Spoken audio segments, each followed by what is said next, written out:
ऐसे commission account rent पे देते, पता है, कमीशन बेस पे। किसने दिया था अकाउंट रेंट पे? एक हम लोग, मैंने ही दी थी। मेरे अच्छा। बाजू में एक नेबर रहती थी। वो हम्म। अभी उसने यू बोली थी कि उसका यूएसडीटी का अमाउंट है, हम्म। मुझे इतना इतना अमाउंट तुम विड्रॉल कर देना। हम्म। तो फिर बाद में वो मेरा मतलब वो थोड़ा सा दूर शिफ्ट हो गई, उसका मतलब एड्रेस एंड ऑल सब कुछ है, बट अभी कैसा 5-6 महीना हो गया। 6 महीने बाद नोटिस आई है मुझे। कहाँ से? ये कांदिवली, मुंबई। आप कहाँ से हो? मुंबई। यानी मुंबई में ही फ्रॉड कर लिया मुंबई में रह के? सॉरी। मैं कह रहा हूँ मुंबई में रह के मुंबई में ही फ्रॉड कर लिया। मैंने थोड़ी फ्रॉड की हो आपने यार, फ्रॉड वो नहीं किया, लेकिन आपके अकाउंट में फ्रॉड का पैसा आया है। और फ्रॉड अकाउंट सा रेंट है। जैसा कुछ होता नहीं है। पहली बात आप ये समझो, अपने अकाउंट को किसी को भी आप दे देते हो, किसी का हाँ, भी पैसा, तो फिर वो पैसा कहाँ से आ रहा है नहीं आ रहा है आपको क्या पता? बट उसका यूएसडीटी का अरे अमाउंट था। मेरी बहन, यूनिवर्सिटी का हाँ, अमाउंट था, तुम्हें क्या पता? अगर इतना ही यूनिवर्सिटी का अमाउंट था तो क्या उसके माँ बाप, भाई बहन, रिश्तेदार मर गए थे जो तुम्हारे अकाउंट में पैसा मंगा रही थी और तुमको पैसा दे रही थी? हाँ, वो तो है। हाँ, अगर उसको ये ऐसा ही होता तो क्या वो अपने 4 अकाउंट नहीं खुला सकती है? उसके पति, बच्चे, उसके माँ बाप, रिश्तेदार नहीं है जो तुम्हें पकड़ेगी? नहीं नहीं, उसने उसका भी करवाई थी। किसका करवाई थी?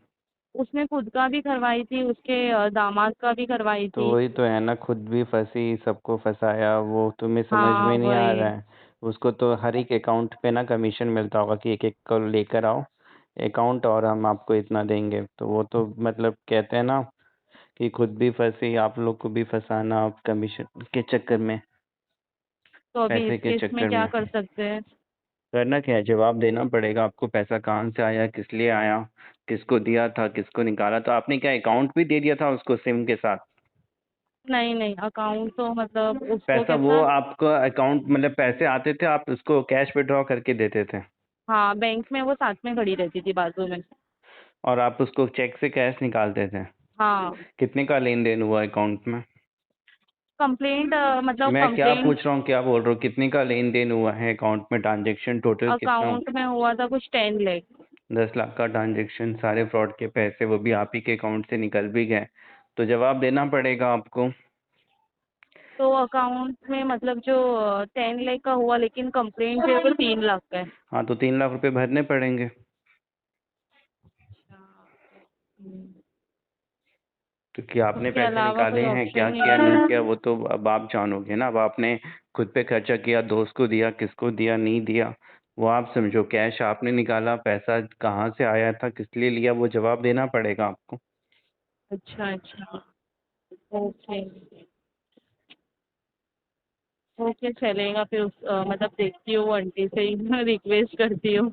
वो आंटी को रिक्वेस्ट क्या करोगे? वैसे आंटी के अगेंस्ट कंप्लेन करो, उसका नाम, अता पता पुलिस को आपको देना पड़ेगा आप खुद को बचाने के लिए।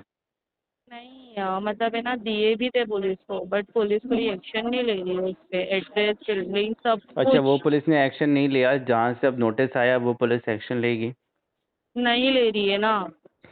तो फिर क्या दिक्कत है? जब एक्शन नहीं ले रही, नोटिस आपको आया, तो फिर दिक्कत क्या? वही तो, उस पे एक्शन ही तो नहीं हो रहा है, वही तो प्रॉब्लम आ रहा है, उसका एड्रेस बिल्डिंग फोटो सब कुछ है। नहीं ले रही है, नहीं ले रही है, बैठे हैं पुलिस भी, आपको फिर क्या टेंशन है? लेकिन मुझे तो बोल रही है ना, अरेस्ट कर लेंगे। नहीं, आपको क्यों करेंगे अरेस्ट? क्योंकि मुझे। अकाउंट किसी अन्य व्यक्ति को रेंट पे, कमीशन पे, जाने अनजाने में ना दें। किसी भी तरीके से किसी अनजान व्यक्ति से पैसा ना मंगाएं, अदरवाइज जवाब आपको देना पड़ेगा। नोटिस आपको आ सकते हैं, इनकम टैक्स के हों, साइबर पुलिस के हों, या फिर अरेस्टिंग तक की भी इश्यूज आएंगे। क्योंकि साइबर ठग को अगर आप इस्तेमाल करेंगे अपना अकाउंट देके ठगी करने में, तो पुलिस आपको अरेस्ट करेगी, ये मानते हुए कि ठगी आप ही ने की, बिकॉज अकाउंट आपका था। फिर बाद में आपको जानकारी देनी पड़ेगी कि मेरे द्वारा नहीं किया गया है, सामने वाले ने मेरे अकाउंट लिया था, पैसे भेजे थे, मुझे बहलाया फुसलाया, मेरे साथ भी एक्चुअली फ्रॉड हुआ, जिससे कि पुलिस उस इंसान को पकड़ सके। अब कई बार आपको लालच नहीं करना है, किसी भी तरीके से बहकावे में ना आए। बैंक अकाउंट रेंट जैसा कुछ होता नहीं है, अदरवाइज़ आप एक बड़ी मुसीबत में फंसेंगे। वीडियो को शेयर करें, बाकी लोग को प्रूव करें कि वो balance, P2P, gaming app, bank account renting जैसे फ्रॉड से खुद को बचाएं। फिर भी किसी मुसीबत में फंस गए हैं, मदद के लिए व्हाट्सएप करें।